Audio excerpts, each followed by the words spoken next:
Willkommen zu dieser technischen Anleitung zum Xiaomi X20 Über.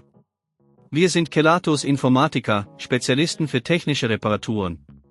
Wir holen dein Gerät direkt bei dir zu Hause ab, führen eine kostenlose Diagnose durch und schicken dir einen Kostenvoranschlag, bevor wir reparieren. Keine Anrufe, keine Fahrten. Wir befinden uns in der Calle Joaquín María López 26, Madrid. Bequem, transparent und professionell. Link in der Beschreibung. Wenn dein Xiaomi X20 über komische Geräusche macht, ist das oft ein Anzeichen dafür, dass der Motor der Saugfunktion nicht mehr richtig funktioniert. Solche Geräusche können durch Verschmutzungen oder Abnutzung entstehen. Wenn du das Problem nicht zeitnah behebst, kann es zu weiteren Schäden an deinem Gerät kommen, was die Reparatur nur teurer macht. Für diese Reparatur benötigst du einige Werkzeuge, einen Kreuzschlitzschraubendreher, eine Pinzette, eventuell einen kleinen Schraubenschlüssel sowie einen neuen Motor für deinen Xiaomi X20 Über. Zuerst musst du dein Gerät sicher öffnen. Stelle sicher, dass es ausgeschaltet und vom Stromnetz getrennt ist. Beginne damit, die Schrauben an der Unterseite des Geräts zu lösen. Achte darauf, die Schrauben an einem sicheren Ort aufzubewahren, damit du sie später wieder verwenden kannst. Sobald du die Unterseite entfernt hast, kannst du den Motor lokalisieren.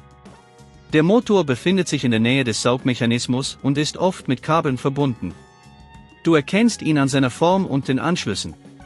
Ziehe vorsichtig die Kabel ab und notiere dir, wo sie angeschlossen waren, um sie später richtig wieder anzubringen.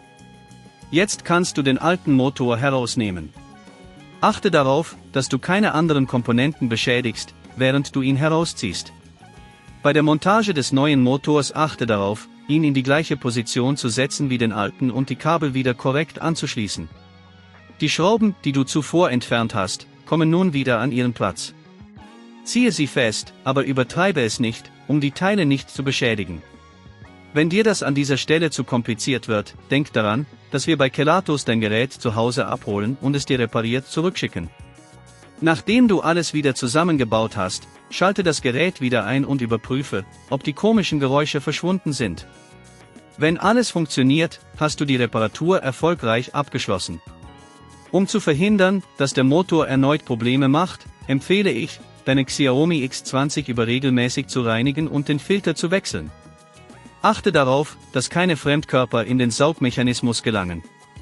Wenn du kein Risiko eingehen willst, bei Kelatos holen wir dein Gerät ab, reparieren es und liefern es dir nach Hause, in der ganzen Schweiz. Link in der Beschreibung.